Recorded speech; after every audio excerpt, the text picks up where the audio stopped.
Welcome back to Manic Episodes, everyone. Today it's Beauty and the Beast. Prepare yourselves for schmaltz. This is where the wealthy and the powerful rule. It is her world, a world apart from mine. Her name is Catherine. From the moment I saw her, she captured my heart with her beauty, her warmth, and her courage.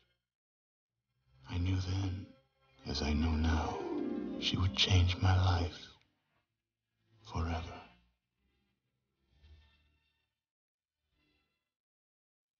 He comes from a secret place, far below the city streets, hiding his face from strangers, safe from hate and harm. He brought me there to save my life. And now, wherever I go, he is with me in spirit. For we have a bond stronger than friendship or love. And although we cannot be together, we will never, ever be apart.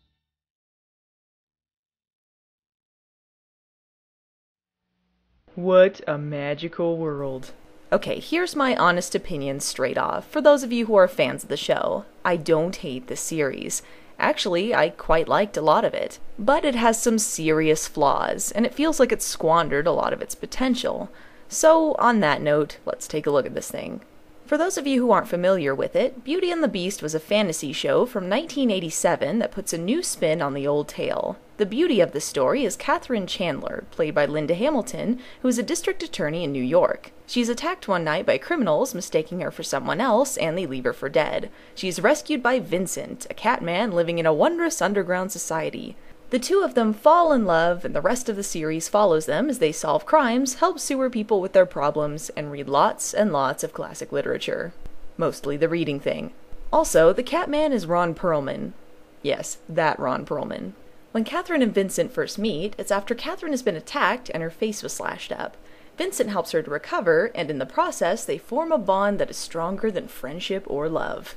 And I don't mean that in a metaphorical sense. I mean they have like a psychic bond or something, but apparently it only works one way. Except one time when it didn't. But for the most part, only Vincent can sense Catherine, so he knows what she's feeling and where she is. This is mostly a plot device for convenience, but every once in a while they do something neat with it. But look, I have a problem with this for a few reasons. One, they never really explain how the psychic powers work. Like, how long has Vincent had these powers, and how does he form a psychic bond with someone? Does he have to love them? Or does he just form this bond with people at random, like he's constantly bothered by what that one dude in the sewer is feeling? It's not like I don't have any basis for this. They had one episode where they were trying to find this painter guy who may or may not have been a ghost. Don't ask, it's a long story. And when he disappears, Vincent says he can't sense him anymore. So what's the deal? Secondly, Catherine didn't ask for him to start psychically invading her mind all the time. Why is she instantly okay with this? Like, save the psychic bonds for the second date at least. Thirdly, despite the Catman, this is not a supernatural show. There are no other creatures, and they usually only touch upon real crimes and people. The psychic element is just weird, and considering there's nothing else paranormal in this, it needed an explanation. However, I did like some of the things they set up in the pilot. For instance, Catherine is horribly scarred, which changes her outlook on life and beauty. This would have been a good thing for them to keep, but in the same episode she goes to the plastic surgeon and then boom, she's normal, because apparently you can fix that really easily. She's only got a tiny scar left next to her ear, like, oh no, she has to wear her hair down. Maybe. Sometimes they forget to put on the scar makeup. I guess the lesson here is that inner beauty is important, but ew, we can't have the lead looking ugly. They do bring up her attack every once in a while, though, and honestly, it was more about the mental repercussions than anything. The attack left her feeling helpless. It gave her the courage not only to learn how to defend herself, but to help others. She learns the art of street fighting and becomes a stronger person because of the experience. She has changed from the person she used to be, and that's pretty cool. Unfortunately, as the series goes on, she seems to forget she has this ability, and almost every episode ends with Vincent breaking through a window or a wall to save her from the villain of the week. He has a freaking high body count. In the first season, he kills someone pretty much every episode, and if he doesn't, they get themselves killed. It doesn't really explore the issues it should, because the characters don't react to the fact that Vincent's killed someone, and they don't have to deal with the problems the bad guy presented. Yeah, that one guy was killing people as a vigilante, how do you deal with that? Oh, well, guess he just fell off a cliff. Makes it easy! This changes for Vincent in the second season, but it's such a 180 from season 1 that it just makes the character seem inconsistent. For the most part, each of the episodes seem closed off from one another emotionally. Any development is forgotten by the next episode, and nothing seems to move forward. And that's a huge problem. Here's the biggest thing, folks. This is girl porn, through and through. It's all about poetry and soft lighting, and Vincent's long mane of beautiful golden hair, and he's just like the perfect dude. He's way too perfect even, and it gets in the way of any development we could be seeing. He is always selfless, quiet, and heroic, he says all of the right things, and he never makes a mistake. He's not even selfless to a fault. Most of the time this pretty much works out for him. It doesn't present much conflict for the overall story arc for the show, and that's his relationship with Catherine. Take, for instance, when they tried to give her another love interest. I call him 50s McHandsome. They have to try so hard to make it seem like this guy might be a better choice than Vincent, it goes into the realm of the ridiculous. He's got the chin dimple, the riches, he even brings Catherine a 5-star meal on a silver platter to her work. A silver platter! No one acts like this, ever. And you still don't believe this guy has any chance. However, one of the things I did like about that episode was how they used the psychic connection. Because Vincent is the only one who can feel it, he senses Catherine falling in love. So her feelings are slowly breaking his heart, and the juxtaposition of these two elements is really effective. If they'd presented more faults in Vincent, and played this relationship between Catherine and the other guy more effectively, this could have been a great, heartbreaking subplot. But it works out by the end of the episode, and 50s McHandsome is delegated to Red Herring for the rest of the show. More about that later. The thing that killed me about the romance on the show was how stagnant it all was. Catherine and Vincent form their bond in the first episode, and with little to no exceptions, it stays that way. The show begins with our two protagonists hopelessly in love, and it has nowhere to move forward. They trust each other completely, and nothing ever gets between them. They don't even fight, because Vincent is so perfect. Okay, well, they did have some moving forward to do, in that they were in love, but they never acted on it because they lived in separate worlds. So how did they move the relationship forward? Well, by the end of season 1, Catherine has to decide if staying with Vincent is worth it, and the answer, of course, is yes. She runs back to him, and this is their first kiss.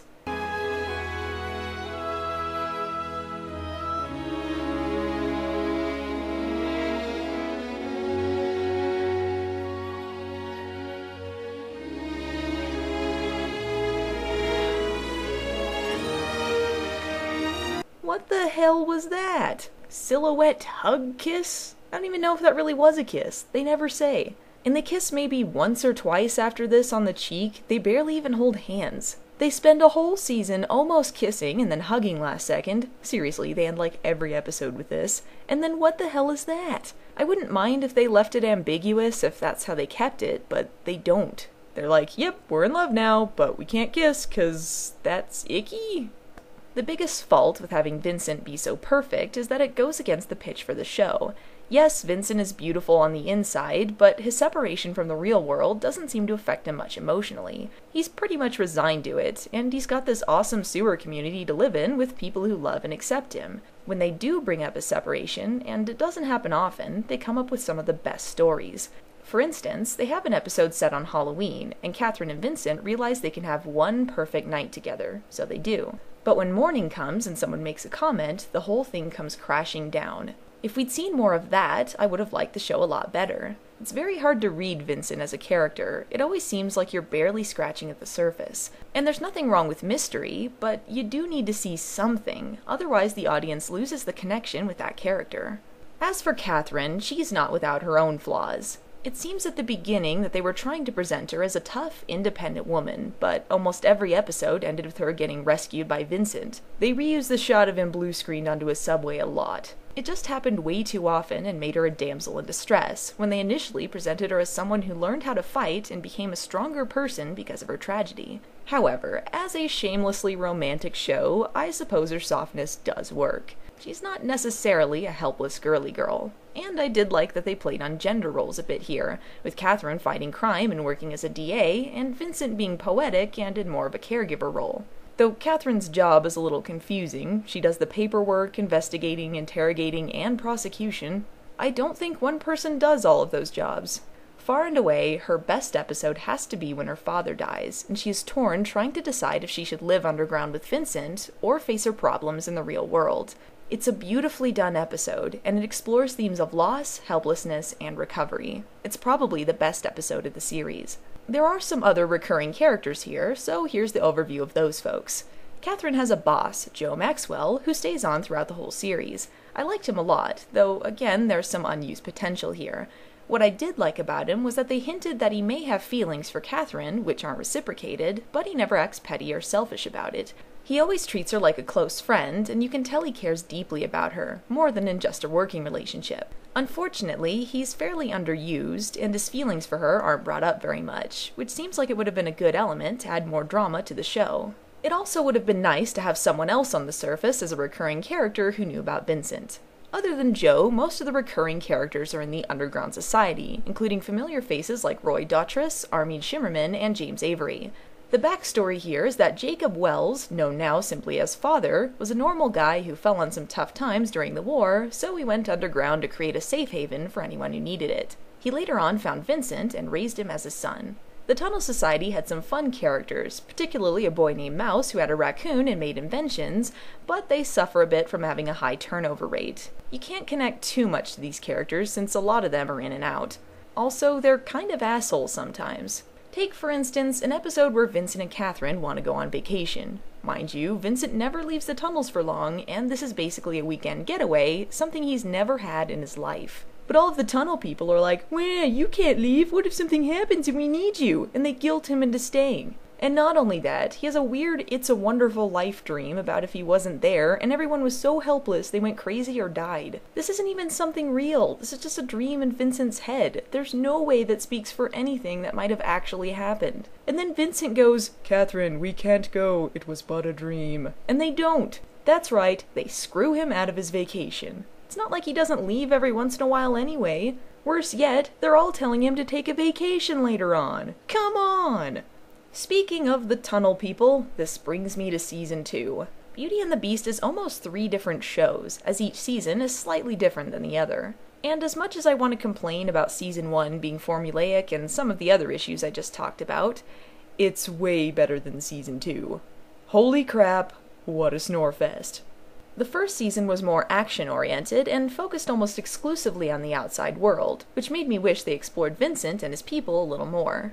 Well, in Season 2 they did just that, so now it was primarily in the tunnels all the time. It just shifted the balance in the other direction. They decided to focus more on the stories than the action, so almost every episode is about some random tunnel person and their problems, and Vincent and Catherine might hug at the end. You never see these characters before or after their episode, so you don't care if they go to college or take the witness stand or have a baby or whatever. It's barely tied to our main characters. It's almost an anthology show with our hosts Catherine and Vincent.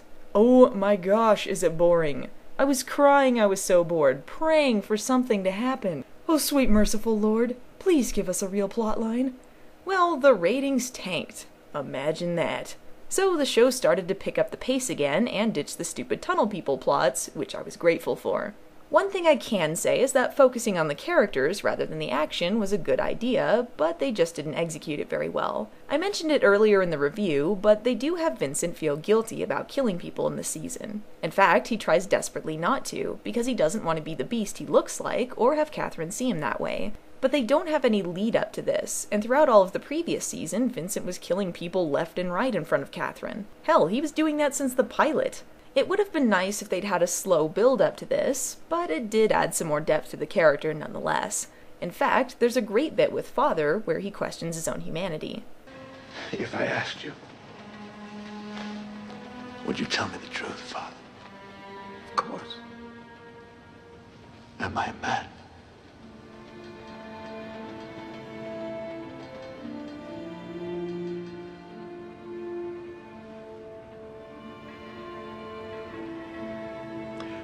Part of you is. And the part that is not. They do touch on this sometimes, and I liked it when they had Vincent show some real emotion. He was so closed off most of the time, and he was the most interesting part of the show. Instead of having episodes that focused on, I don't know, the magic of the wind or something, I would have liked more of this exploration of his character. He's a man who's never actually been a man. It's not something he had taken away from him, it's something he never had in the first place. He can never be part of either world he's in, and that's a great story. Near the end of Season 2, they do try to explore Vincent's dark side, but again, the execution is slightly flawed. First, I have to explain who Paracelsus is. When Father created the underground society, he created it with Paracelsus, who went to the dark side, so to speak. Since then, he's been trying to convince Vincent to give in to the beast and be evil. In his first appearance, he ends up horribly burnt, so he wears this golden mask to cover up his hideous scars. Oh yeah, good thing you covered that up, Paracelsus, otherwise you'd look stupid. He shows up every once in a while to mwahaha and be the most useless villain ever. He's also really good at creating illusions, meaning he can create perfect masks of other people and apparently change his body shape. Whatever. He disguises himself as Father and convinces Vincent that he, Paracelsus, was experimenting on his wife, who was Vincent's mother. She gave birth when Vincent ripped his way out of her stomach. Like in Alien. Vincent is distraught and Paracelsus taunts him, causing him to kill him, thinking he has killed Father. Once things get sorted out, they realize it was all a lie, but Vincent goes into crazy cat mode that he sometimes goes into because of reasons. Well, okay. I was pretty much groaning when they were telling the story of Vincent's birth, so I was glad that it was a bunch of horseshit.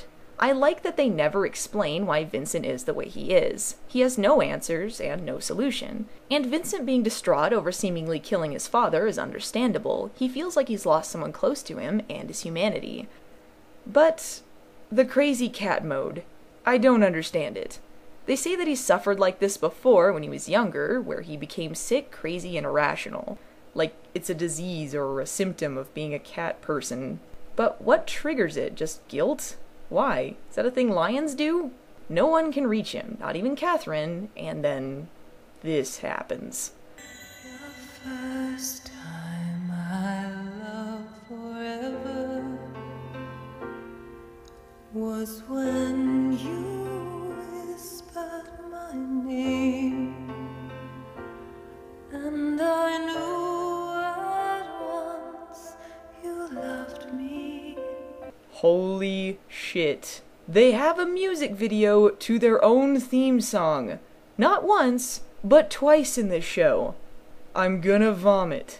Clearly, this show is a bit overly romantic. And I like romance. I love a good romance. But the flowers and shit? What a joke. I can't take this seriously. I guess music videos revive cat craziness because Vincent is back, only now he's suffering cat amnesia. Why?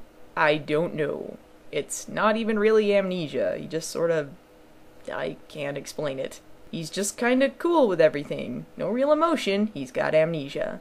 This also breaks his bond with Catherine, so he has no connection with her. He still loves her, but no psychic powers this time. This brings me to the third season. This was polarizing for a ton of people, and if you think the show looks interesting and don't want huge spoilers, turn this off now. Got it? Alright, so Linda Hamilton got pregnant, and she wanted out of the show. You can tell she was pregnant because she kept wearing big coats or standing behind large objects. I guess they could have cancelled the show, but hell, who needs half of your title anyway? So they kill Catherine off. But the way they accomplish this is the worst, most insulting way they could have done it. Alright, Vincent has cat amnesia. Catherine discovers she's pregnant with Vincent's baby. Wait, what? Since when? The last time we saw them, they barely held hands. When did they even do it? And this is fairly recent, so this has some pretty terrible implications here. If Vincent and Catherine had sex, it was either when he was in crazy cat mode or when he had amnesia. Either way, it seems like a terrible time for that, and also paints Catherine in a pretty bad light. She kind of took advantage of someone who wasn't mentally there. And they could have thrown in a quick flashback or something for this, but no, they don't even throw in a quick sentence about it. She's just pregnant now. But this is when things get really dark. Catherine is kidnapped by Gabriel, a crazed killer who wants the baby as a son. He wants a super baby, I guess. Because Vincent can't sense her anymore, he can't find her, so she's held against her will and left in a room alone until she comes to term. Yes, she spends months in isolation, not knowing if she's going to live or die, to give birth to Vincent's son. The baby's heartbeat brings back Vincent's connection with Catherine and his memory, but by the time he gets there, he's too late. Catherine has been overdosed and is dying, and Gabriel takes off with the baby. Never be lost. Love shall not.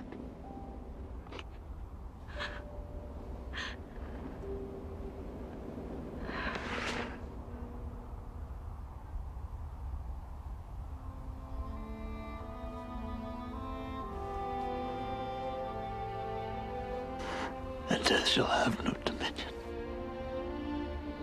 What a kick in the pants. This is just dark, and not because she dies, but because they did it in such a horrible way. It's not heart-wrenching storytelling, it's just an insult to a character we've been following for 2 seasons. They could have done this any other way. In fact, it would have been more heartbreaking if this was unexpected. Like, the story is normal, Vincent and Catherine are happy, and Catherine is shot by a criminal and dies. The two of them don't get to say their goodbyes, and a perfect life is shattered. The way they do it here, it's sort of... she dies miserable after months of suffering. It's just depressing. Now Vincent's lost Catherine and his son, and that's a pretty dark beginning to the season. However, and this is a huge however, this was seriously an improvement to the show. This is a very unpopular opinion here, but I think that losing Catherine was one of the best things they could have done. I only wish they'd done it sooner, because killing her off alienated so much of the audience that the cancellation was pretty much expected. But there are a lot of good things, from a storytelling perspective, that they did right here. First of all, Vincent became more interesting. He wasn't focused on poetry and love and selflessness. He was on a mission, and he was a lot darker. This made for a great relationship with Catherine's replacement, Diana Bennett. Now, I don't know what the real reception was, but I feel like Diana was probably given quite a bit of flack for being the replacement character. But I liked her a lot more than Catherine because she felt like a more rounded character. Diana is a detective as well, who focuses mostly on the cases she works on. She's a fairly serious character who's wrapped up in her work, but she can kick ass when she needs to. Compare this to Catherine, who was very soft-spoken and used a lot of flowery language like Vincent. She didn't seem like a real person sometimes, and like I said before, the romance with Vincent was there from the beginning and got stagnant. When Diana is brought in, she's obviously meant to be the new love interest, but this isn't pushed to the forefront, or even a big part of the story. Vincent has just lost the woman he loved. He's not looking for a romance, and Diana is with someone else. But you can tell there's something there, something developing, and it would have been a more interesting, rounded story than what Catherine and Vincent had. I wish they'd either started with this plot, or done something similar with Catherine. That isn't to say Season 3 is perfect either. It begins with Joe investigating Catherine's death, and he's pretty wrecked over it.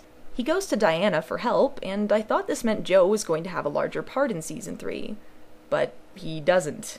He finds Diana and gets left out of the loop, again. In some ways, it seems like he was gypped as a character because he never knew about Vincent or the underground world. He was arguably the person Catherine was closest to outside of Vincent, so it seemed unfair that he never got to know about it. He stays in contact with Diana, but he's relegated to the same role he had before. They also bring 50s McHandsome to the forefront for a bit, and shallow as it sounds, I was so distracted by his horrible new mullet that I could barely look at him. Just cut it! Cut your hair!